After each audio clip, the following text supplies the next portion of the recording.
Investigates. On Fivelive investigates this morning the millions of tenants living in unhealthy and unsafe accommodation. We've just been hearing about the fears of residents renting in high-rise blocks in Southampton with fire doors that don't work properly. After Grenfell, local authorities across the UK carried out inspections on all their tower blocks. Newcastle City Council removed decorative panels from the outside of Cruddas Park House.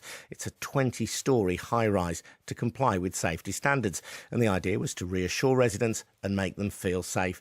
But after 2 fires in the block in the last 2 months, some of the people who live there say they are now frightened to go to sleep at night. Craig Ryrie lives on the 17th floor. Good morning to you, Craig. Good morning, sir. Hiya, and Diane Tate, who lives on the 16th floor. Hi, Diane. Hi. Hiya, nice to speak to you both. Craig, just tell me what's been going on. Well, like you say, within 5 weeks we've had 2 fires which originated in the bin chutes. Now, at the time when the passageway was full of smoke, you didn't know where the actual fire originated from, so you didn't know what to actually do at the time. The letter we got from Your Homes Newcastle stated that smoke alarms went off in the individual flats directly affected by the smoke. And in the same statement, they say residents were not immediately affected by this incident and were safe from immediate danger and free from smoke inhalation in their homes, which we actually weren't, because the smoke was coming through the doors, which aren't actually sealed 100%, so it set off the smoke alarms within the flats themselves. And Craig, you're on the 17th floor. What is it like for you, especially knowing what happened at Grenfell, when smoke is coming through the door and you become aware of a fire in your block? Well, you feel very frightened, to be honest, especially when it happens twice within 5 weeks. We were told to stay put, but obviously the smoke's coming into the flat, so you don't know what to do for the best. We had all the windows open, trying to get fresh air in. I care for a person called Carol who has asthma, and I have COPD, so it is very difficult to breathe with at least a bit of smoke coming in. We couldn't have left the flat if we tried. It was that thick of smoke. In fact, the second time it happened, I videoed the incident, and you could hardly see a foot within you. And as I understand it, you and the lady you care for, Carol, are now kind of sleeping in a shift pattern because you're so worried. Yeah, that's right. We daren't. I mean, I've got my own separate bedroom. Carol has hers. So she normally sleeps through the day. I sleep at night unless we have to be up for any other reason, like going to doctors or hospital appointments. So it is very difficult. But at least if anything does happen now, one of us will be awake. Very worrying stuff, though. Craig, thank you for your time. Diane, let's just have a listen to your mum. She was trying to get help online when the fire broke out. She was just trying to get a steer on whether she should try and get out or stay put in her flat. Can you hear us on here or see us on here?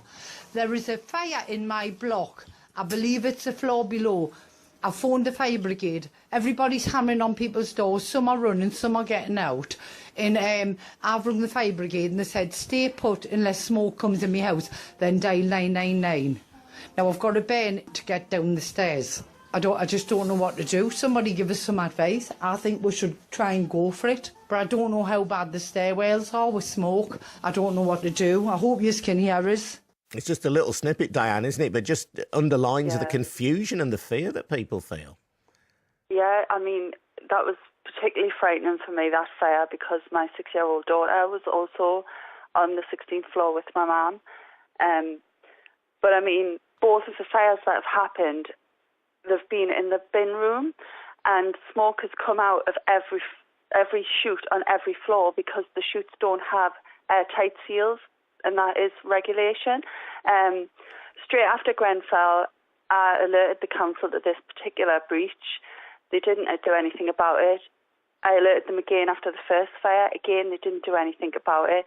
And just listening back to your coverage of the other tower block, this block's the same. You know, the fire doors don't shut, they blow open, they're not heavy. There's just so many breaches, and the council really aren't going to do anything about it. People are terrified. My mum can't get, I mean, she got out in the second fire. She couldn't get out in the first one. she would have no chance now. She had her hip replaced 2 weeks ago. She can't even leave the flat. And this is a block. This is a block for primarily older people, isn't it? As well, some of whom have mobility problems, like your mum. You're only allowed to live there if you're over 50 years old. And a lot of people are in their 70s. There's people in wheelchairs, people with Zimmer frames. There's people who really can't get out. There's people who can get about a bit, but who couldn't get down 20 floors of stairs. It's really frightening, and I mean, I want my mum out. I don't know if she's got the energy to move, but the reality is you can't empty the whole block. Everyone can't move, so something needs to be done to make the block safe. Diane, really appreciate your time this morning. Thank you for joining us. Your Homes Newcastle, who run the block on behalf of Newcastle City Council, told us the local fire brigade had re-inspected all of the council's multi-storey blocks in the summer and were able to reassure residents that the blocks are amongst the safest in the country.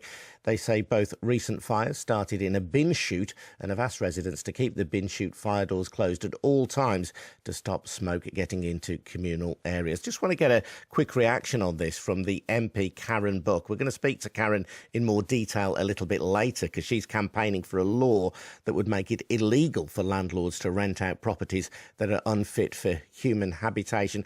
Karen, firstly though, what do you make of what you've heard from people there in Newcastle and my own research in Southampton? I mean, the first thing is that it's really distressing to hear people's anxiety about fire safety, and clearly there is an absolute overriding duty on government at national and local level to make sure that people can be confident of both the processes and the physical condition of the building. What we know, I mean, half a year on from Grenfell, is that the level of progress is extremely worrying.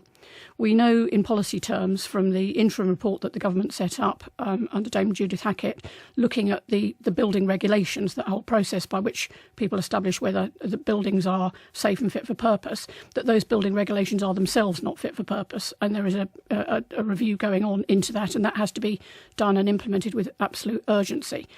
Secondly, we know that even processes like the removing of cladding are still only a minority of the towers with cladding. That removal has progressed, so there's still a great deal of work to be done there.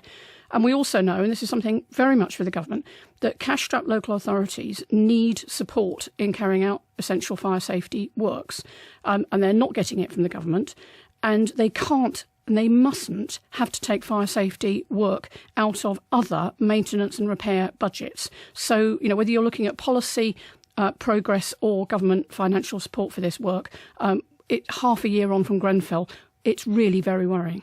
Karen, thank you. And we'll be back with Karen a little later. Lots of comments coming on this. One listener saying what you have to note is that the stay put advice in tower blocks is only as good as the fire integrity of the block. As this cannot be guaranteed, the advice should be, if in doubt, get out. Another listener saying, I live in a 15-storey block in Liverpool. The building is concrete and brick construction without cladding, and the design of the landings are such that a fire, such as Grenfell, is very unlikely.